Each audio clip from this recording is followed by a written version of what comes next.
जब हम और आप अपने अपने घरों में सोए हुए थे, ठीक उसी समय भारतीय वायुसेना ने पाकिस्तान पर हमला कर दिया है और बताया जा रहा कि राफेल का इस्तेमाल किया गया है।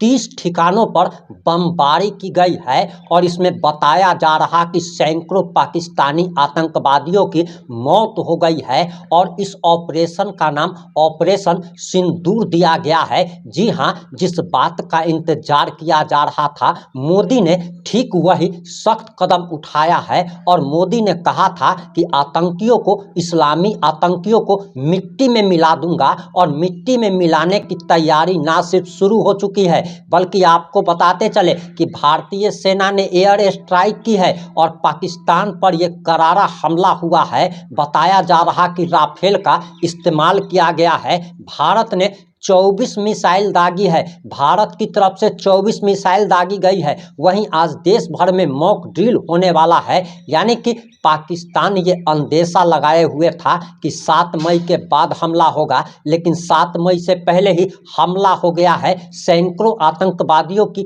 मौत हो गई है। जैश और लश्कर के हेडक्वार्टर पर हमला किया गया है। पाकिस्तानियों की नींद हराम हो गई है और जब बताया जा रहा कि राफेल से जब मिसाइल छोड़ा जा रहा था, उस समय पाकिस्तान में आतंक का जो मंजर दिख रहा था वो खैर देखने लायक था। खैर, अब भारतीय हमले पर अब आ गया है राष्ट्रपति का बयान और बताया जा रहा कि अमेरिकी राष्ट्रपति ने भी इस पर तल्ख टिप्पणी की है। भारत और पाकिस्तान के बीच युद्ध की शुरुआत हो चुकी है और भारतीय सेना ने सैकड़ों इस्लामिक आतंकवादियों की जान ले ली है। और आखिर पूरा मामला क्या है, पूरा मामला इस 8 से 10 मिनट की रिपोर्ट में हम आपको बताने जा रहे हैं।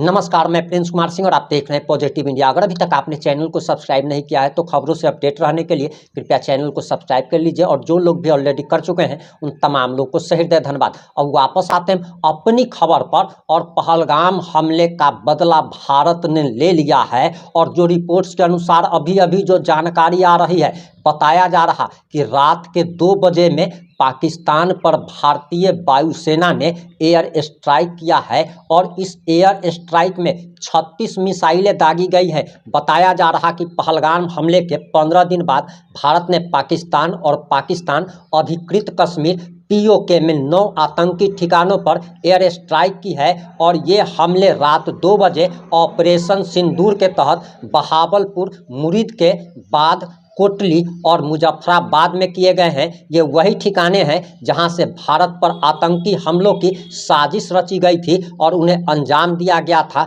पाकिस्तान की स्थानीय रिपोर्ट्स के मुताबिक बहावलपुर में एयर स्ट्राइक के बाद कुल 90 लोगों की मौत हो गई है और न्यूज एजेंसी ANI के मुताबिक लश्कर और जैश के मुख्यालय यानी कि हेडक्वार्टर को तबाह कर दिया गया है। पाकिस्तान के इंटर सर्विसेज पब्लिक रिलेशन के डायरेक्टर लेफ्टिनेंट जनरल अहमद शरीफ चौधरी ने कहा कि भारत ने कुल 24 मिसाइलें दागी है। न्यूज एजेंसी ANI ने सूत्रों के हवाले से बताया कि PM मोदी ने इस ऑपरेशन सिंदूर का नाम दिया है और PM नरेंद्र मोदी और NSA अजीत डोभाल खुद हेडक्वार्टर में बैठकर इस एयर स्ट्राइक की मॉनिटरिंग कर रहे थे और PM मोदी से सवाल पूछा जा रहा था कि क्या प्रधानमंत्री ने चूड़ियां पहन रखी है, लेकिन भारत ने धैर्य के साथ पाकिस्तान को ऐसा करारा जवाब दिया है कि धर्म पूछकर मारा गया था और भारत ने भी धर्म बताकर मारा है। और बताया जा रहा कि भारत ने पाकिस्तानी सैन्य ठिकानों को भी अपना निशाना बनाया है। इंडियन आर्मी ने कहा है कि पाकिस्तानी सैन्य ठिकानों को निशाना बनाया गया। आतंकी हमले को करने वाले उन आतंकी संगठनों के जैश एवं लश्कर के भी हेडक्वार्टर को निशाना बनाया गया है। वहीं बताया जा रहा है कि इसमें भारतीय सेना और वायुसेना ने मिलकर सटीक हमला करने वाले हथियारों का इस्तेमाल किया है। न्यूज एजेंसी ANI के सूत्रों के हवाले से बताया कि भारतीय सेना ने पहलगाम आतंकी हमले के लिए जैश ए मोहम्मद और लश्कर के ठिकाने को निशाना बनाने के इरादे से टारगेट किए थे। वहीं पहला जो है पाकिस्तानी मीडिया और पाकिस्तानी सरकार के 3 अलग अलग बयान आए हैं। पहला, पाकिस्तान के रक्षा मंत्री ख्वाजा आसिफ ने जियो टीवी से बातचीत में कहा कि भारत ने अपनी ही हवाई सीमा में पाकिस्तान पर मिसाइल हमले किए जो सीधे नागरिक इलाकों पर गिरे हैं। पाकिस्तानी मीडिया ने दावा किया है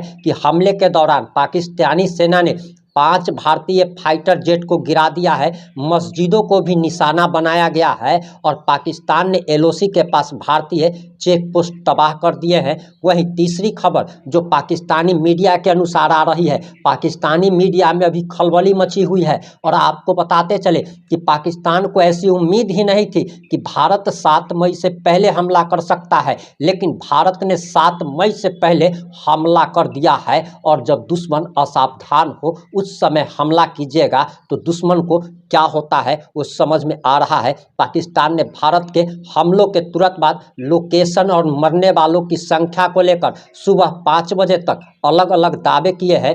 यानी कि रात 2 बजे बताया कि पहले हमले 5 ठिकानों पर हुए हैं जिसमें 3 लोगों की मौत हुई है, लेकिन भारत का कहना है कि अब तक इसमें सैकड़ों लोग मारे गए हैं। 36 मिसाइलों का इस्तेमाल किया गया है, राफेल का इस्तेमाल किया गया और पाकिस्तान की धरती हिल गई है। बताया जा रहा कि अमेरिकी राष्ट्रपति डोनाल्ड ट्रंप का भी इस पर बयान आ गया है और उन्होंने कहा है कि यह शर्मनाक है। मुझे लगता है कि लोगों को पता था कि कुछ होने वाला है, वे लंबे समय से लड़ रहे हैं। और अब आगे आप डोनाल्ड ट्रंप का वो बयान सुनिए। Any questions for Steve?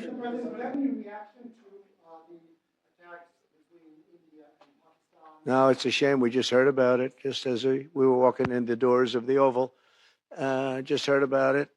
I guess people knew something was going to happen based on a little bit of the past. They've been fighting for a long time. You know, they've been fighting for many, many decades and centuries, actually, if you really think about it. No, I just hope it ends very quickly.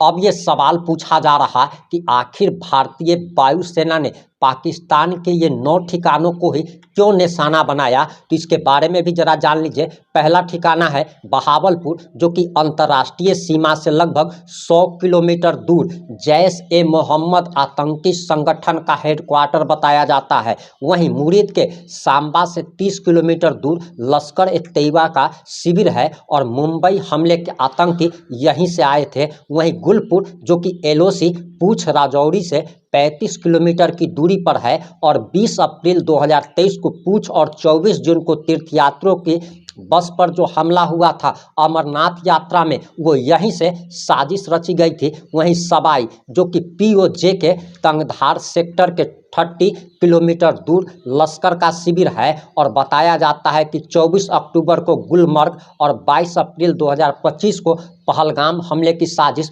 यहीं से रची गई थी। वहीं बिलाल, जो कि जैश आतंकवादी संगठन का लॉन्च पैड बताया जाता है। वहीं कोटली, जो कि राजौरी के सामने नियंत्रण रेखा से 15 किलोमीटर दूर लश्कर का कैंप है और लगभग 50 आतंकी वहां पर थे और 50 आतंकियों को हूर के पास यानी कि जहन्नुम पहुंचाने का एक सुंदर काम, खूबसूरत काम भारतीय वायुसेना ने किया है। और एक बार फिर से कह दे रहे हैं कि उन्होंने धर्म पूछ कर मारा था, हमने धर्म बताकर मारा है। और बताया जा रहा है कि सरजाल कैंप यानी कि सांबा कठुआ के सामने अंतर्राष्ट्रीय सीमा से लगभग 8 किलोमीटर दूर जैश का कैंप है, इसको भी निशाना बनाया गया है। वहीं महमूना कैंप, जो कि सियालकोट के पास का अंतर्राष्ट्रीय सीमा से 15 किलोमीटर दूर हिजबुल्लाह का ट्रेनिंग सेंटर है, इसको भी निशाना बनाया गया है। और लड़ाई तो खैर अभी शुरू हुई है और बताया जा रहा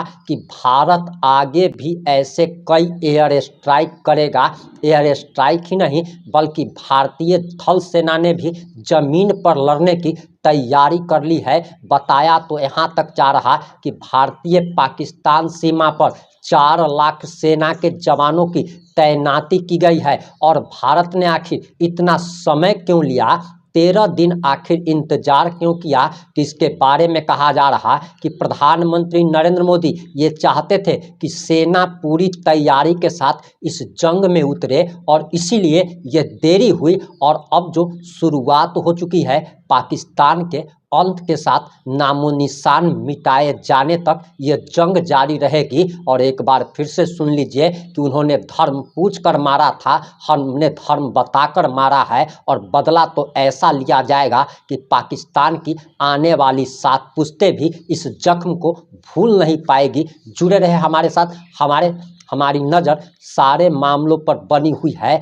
और गृह मंत्रालय की तरफ से, भारतीय सेना की तरफ से, प्राइम मिनिस्टर ऑफिस की तरफ से किसी भी प्रकार का कोई भी नया अपडेट आएगा हम आप लोगों तक जरूर पहुंचाएंगे। जुड़े रहे हमारे साथ। जय हिंद, जय भारत।